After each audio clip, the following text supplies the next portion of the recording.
خدينا الفيزيو مع اولمبيك الحليب. صراحة كان المستوى عالي، وكان الفرق اللي تلعبوا معهم كان المستوى عالي، كانوا كيوجدوا وكانوا لعابة في المستوى كما تنقولوا.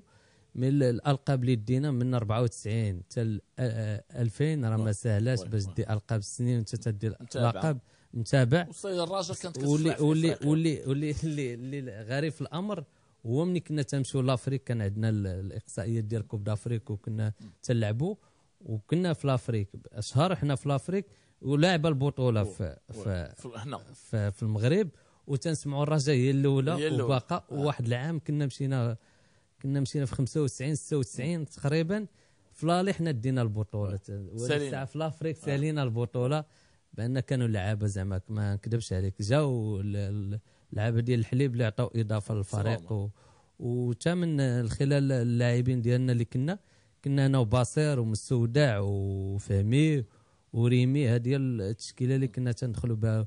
اما الفريق الثاني اللي جا ساندنا هو سلامي وخلفي جريندو بكاري نزير مايبين، زعما واحد المسيره كانت موفقه. 40 لعاب 40 تتسنى، ولكن في لونطريمون كيقولوا هذه الجمهور بعداك الجمهور تيجي لونطريمون تيلقى هذيك العموريه ديال التيران الانسان ما بقاش فين يريح والو، تيريح فوق تريبيل ولا فين باش يشوفها لونطريمون، لان تيسبقوا الماتش قبل من الرباح قبل من الماتش رابحين خارجين رابحين داخل. ويمكن الماتش ديال لي دوز ايكيب اللي كاينه كيكون احسن من الماتشات اللي غتلعب في البطوله، حيت بجوج بغا يضاربوا شكون غادي يلعب. هادشي اللي كاين.